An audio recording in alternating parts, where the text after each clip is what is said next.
And look at that. We just got the results back. You can see here on the left side of the menu, we've got all of them. And this is the power of AI stacking. So remember, the first prompt we gave it was, let's deep research some healthy vegetarian eating and safe cooking for growing kids ages 5 to 15. Check this out. It's so cool. So first thing, it gives us this comprehensive report. Let's look at it together. So ages 5 to 15 on this date. And it says a well-planned vegetarian diet can provide all the necessary ingredients for healthy growth and development in children and adolescents. This guide offers a comprehensive overview of essential nutritional considerations for vegetarian children between the ages of 5 and 15, a critical period of growth and development. Yeah, very important. Okay, so let's go further. Part 1, essential nutrients for growing vegetarians. So the big 7 key nutrients of focus include protein, iron, calcium, vitamin B12, vitamin D, omega-3, zinc. Now, in our world of intersectional AI stacking, meaning we take this stuff and we go to, compare it to our brains. We go do some Google. We use other AIs.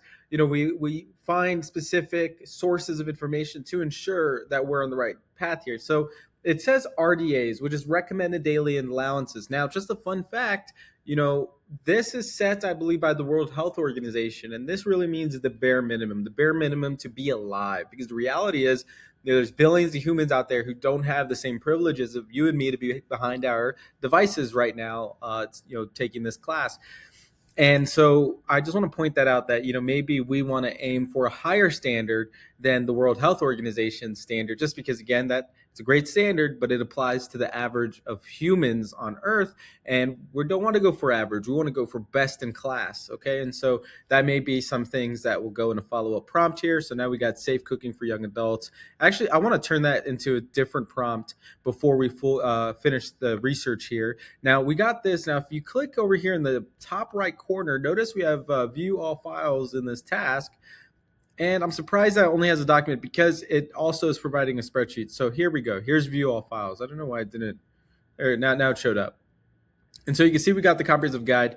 It gave us some other documents. It looks like what it does is it does some drafting. It also gives itself its own checklist. But I'm excited to see this spreadsheet. And this spreadsheet looks like is its checklist today. There are powerful uses of spreadsheets with AI, and in a future Manus video, I'll give you an example. But this is great, don't you think? I mean, look at all this deep research. Let's build the research, though. This is nowhere near enough, and I wonder if I properly turned on the deep research. I think I did, because wide research prompt ran here, but also the topic I picked is so specific, and maybe there's not enough information out there in the internet. So look, here is giving some proposed follow-ups. Generate a sample 7-day meal plan based on the meal planning and kid-friendly ideas section. Create a presentation slide deck. This, I know some of you have used the chat feature, so it can generate text and we can copy and paste that text. Let's go ahead and do the presentation instead. And so that's going to keep running. While that runs for the next few minutes, let's see what happened with this tiger preservation slide deck. Look at that. Beautiful. This is incredible. I really love the power of this because not only can you teach yourself new things faster, not only can you teach others faster, but you can also start layering these tools to build on your ideas. Okay. And so, let's save the tigers for once. Tiger preservation.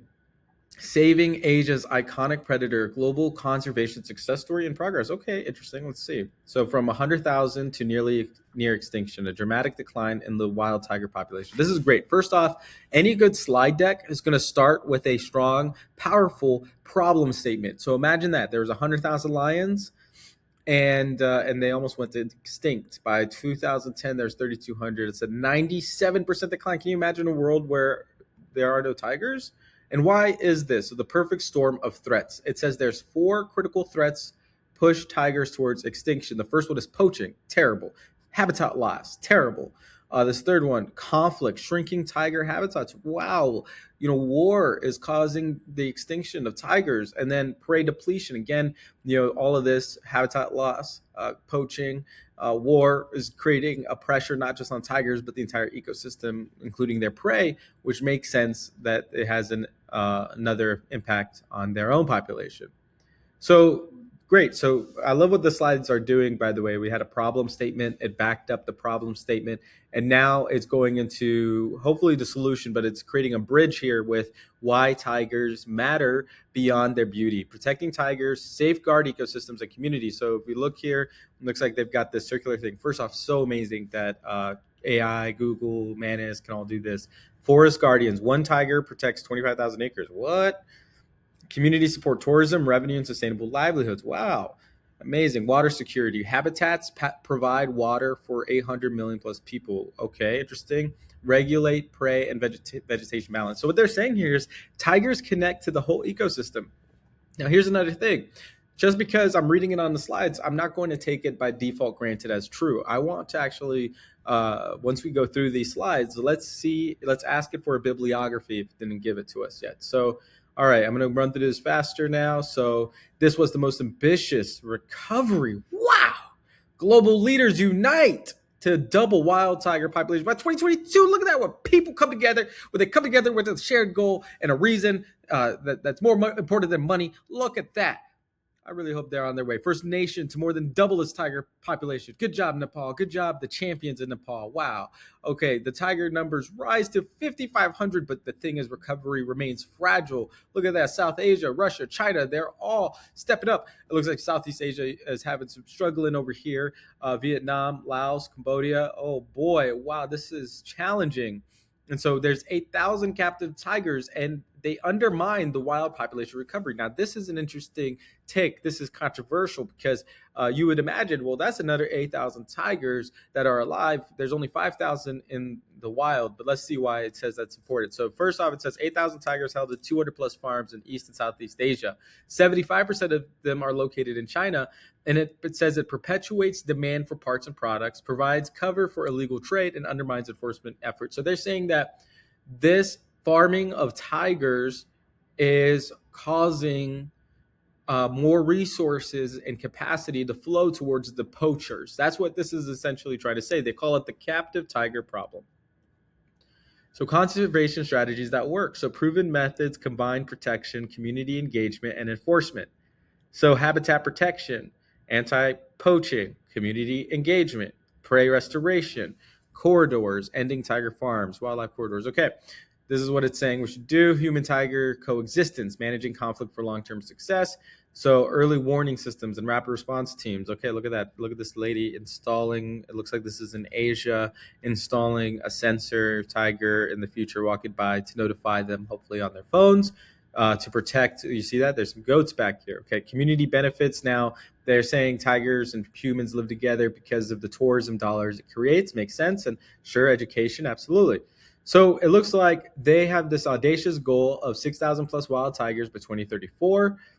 It's unified, it's ambitious. Okay, key actions: expand protected areas, end poaching, phase out farms, impact protecting tigers, protects forests, water, and climate. Okay, securing the apex predator, safeguards entire ecosystems and essential resources. So how can you help save the tigers? So individual actions, you can donate, it says, to WWF and Panthera. Organizations, by the way, we're going to want to look up, do more deep research. If this is a topic we really want to get to the bottom of, then we're absolutely going to look up these people. Imagine there's a group of people who maybe even most likely without AI, because this was done, by 2010, without AI, they used, awareness, fundraising, consumer choice, tourism, government advocacy, all these things.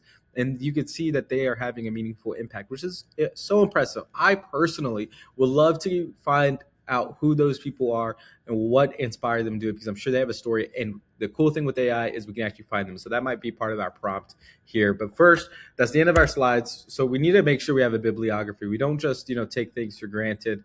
So let's see all the files in this task. Okay, so it has the doc, fantastic. And it says Tiger Research. Okay, so here, pulled some research, but I am not seeing the bibliography. So in the future, in our prompting, remember we talked about prompt engineering, that would be a great example, because we're just starting with a very fundamental prompt here. And as you see, as we go further up these levels, we can make these prompts way more impactful. So let's just ask it for bibliography. Provide the full bibliography here. Okay, one other piece I want to enforce or say about this is, AI is not supposed to be a crutch. Okay, it's not supposed to be something that lets you become lazier. I read through all those slides with you on purpose. I hope you watched some or all of it. And I hope that as you get through AI, all the AI stuff, you don't peddle AI slop, that you review everything and create guac, because you're serving this to people who I hope you care about and are trying to create things. I imagine you care about using all these things. So if you care about it, take the extra time to read it. This video, I spent, I care deeply about these types of videos, because even if it may be just a 10-minute recording or 20-minute recording, I think about you guys watching it and how much time you guys collectively are spending on it. And so some of the videos have been watched, but 20,000 minutes, 200,000 minutes. When I see that, it just makes me think, hey, I have to, make sure I'm spending a meaningful amount of time here to for the quality. I don't want to peddle slop. I want to give you guys guac, some guac and chips. So I hope you can give out guac and chips. Check this out. We've got the bibliography while I was talking, and it says here's the primary sources. So let's open these up. This is worldwildlife.org. It has a page on tigers. Very cool, very education. It looks like that's the population number that was in the slides. It looks like it was endangered. I don't know if they have the history. Okay, it looked like there are some things that were sourced here from the slides. So the human-wildlife conflict, that was a direct quote. WWF, by the way, was also directly quoted in the slides, which are good. And check this out. We've got the experts that I wanted to talk about. So let's go with Mr. Dorji. But before we go deep in that, it also looks like it's quoting the U.S. Fish and Wildlife Service. So that's great. Nepal's tigers, a conservation success story. This is great, okay, because that was the case study that was in our slides. So that's fantastic that we have this from September 16, 2022. Nepal celebrated Global Tiger Day in 2022 with news that its tiger numbers have climbed from 121 tigers in 2009 to 355 tigers in 2022. The quote we wanted to validate here is in our slides. We have something that it said that, right? So it said there was a success story, right? Here it is. Nepal, the conservation champion, first nation to more than double its tiger populations from 121 in 2009 to 355 in 2022. And thankfully, we can match that directly to this fish and wildlife study. So that's incredible. Let's keep going here. We've got our global tiger reform. This will probably be the last one I look at as far as tigers go, today at least. Okay, Global Tiger Recovery Program 2.0, 2023 to 2034. This is great. This was uploaded into the globaltigerforum.org, which is a WordPress site. You can see that here in this URL area. And we've got executive summary. Little more than a decade has passed since the launch of the Global Tiger Recovery Program. This milestone initiative was done by the World Bank in 2010 under the aegis of its ongoing program, the Global Tiger Initiative. The convening power and presence of the World Bank enabled the GTI platform to bring together all tiger range countries and like-minded organizations for saving the wild tigers across the range. TRCs, tiger range countries, committed for doubling their wild tiger population by 2022 at the St. Petersburg Summit. 2010 with the phasing out of GTI. Okay. So it looks like they're, so however, looking back, the ecological perspective generates more concern. While the tiger status is good in South Asia and Russia, it is alarming in the Southeast Asia. Cambodia, Laos, and Vietnam have lost their tigers, and the situation is grim. And this makes us to dispassionately think what worked, what didn't. Okay, so very long executive summary. Good for them. They're quite incredible. Okay, we have a range of countries here. I wonder who authored this. I didn't see a name yet. It's probably a collective of people. Let's see. It looks like they are leveraging some really deep research here. So, and when I say deep research in this context, I mean scientific research.